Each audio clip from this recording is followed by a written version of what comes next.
This is a LiteHistory branded wooden leg tripod style lamp. I was sent this lamp to review for free. If you wanted to purchase it, it would cost you about $70. They haven't paid me for my review, and my opinions remain my own. So in the box, we have a set of brackets and cardboard. We have a large collection of screw-together legs, so it looks like there's 4 segments for each leg. We have the cable for power, like a bulb. And we have here the linen shade, and then this is the actual lamp body with the bulb holder in here. There's also a bag with accessories. Alright, so given the parts, you may imagine some assembly is required. We have to assemble these guys into a ring to hold the lampshade. We have to put the lampshade around the ring. We also have to screw all these posts together. They say to make sure you connect all of 4 of these into a single post. Don't mix and match the segments from the different sections, just to make sure they all fit well. And you screw the posts in the bottom and then put the shade on the top.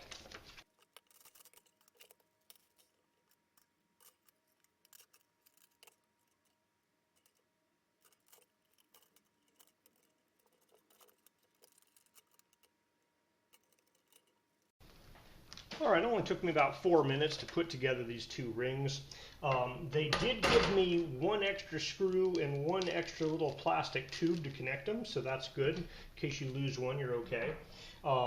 It takes a little bit of force to push these metal rings into the tubes, but it's not too bad. And then this guy here, there's a definite side that the screws have to go into. It's pretty clear because there's kind of a bevel in there and the head of the screws are beveled. So you just have to make sure you're getting the right side in. The screw will fit in well. So now we have these 2 rings and we have to put this guy around them. And there are little plastic clips on this guy. And it also has a velcro on one side that connects in. And the only thing specific about it is when you're putting it in, you want this metal thing to be up inside and not hanging out the bottom. So that's, they say basically make sure you put it on in the right way.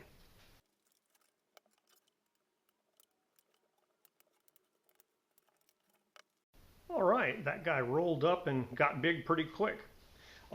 These little plastic clips don't look like much, but they snapped onto those metal rods pretty nicely. So we have a pretty good sized lampshade there. The only thing about it is there's this one little Velcro line here, but if you put that towards your corner, nobody's going to see that. All right, so I think it's time to assemble these guys into legs. All right, when I took these legs out of the bag, I noticed that 2 of them have smaller screws and 2 of them have larger screws, and one of the larger screws is kind of painted brown, which I'm assuming is the top. And so it looks like you put the guy with the larger screw into the guy with the larger screw, and then this guy here has a smaller screw,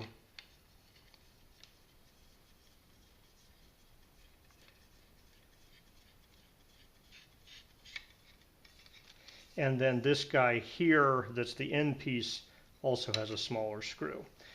You can see those joins in the pole, but they're not very obvious. So, as soon as this is standing up as a lamp, nobody's going to really notice those.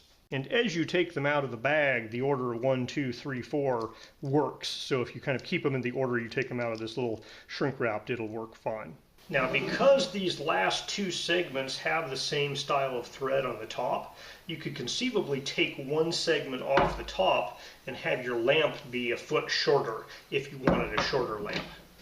All right, now we just have to screw those 3 legs onto the base of the lamp here.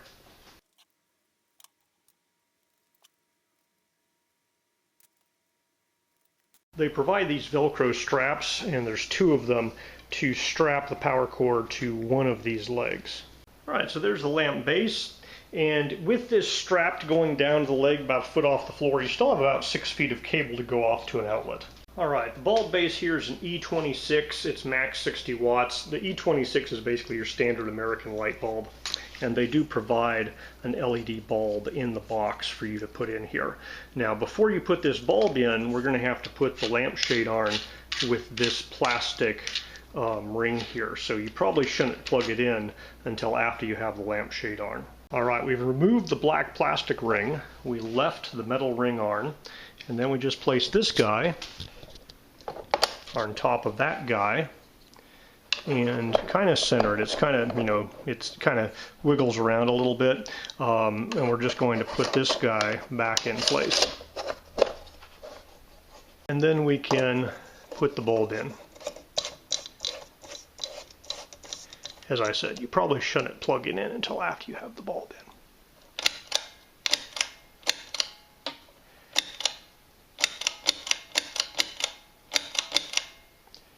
So this is a special bulb. It looks like the switch is just an on-off switch, but every time it turns on, the bulb is a different color temperature. So it's kind of a warm white, a cool white, or kind of in a middle color temperature. So that does mean if you want to get it to a specific color temperature, you're going to have to pull it a few times to get the color temperature you want. Now it's warm white here. I'm going to unplug and plug it back in, and it came back as the next color temperature. So you may need to swap out the bulb if you don't want your bulb changing color temperatures every time you turn it on and off. So here it is with the warm white, and this is the cool white, and this is the in-between white.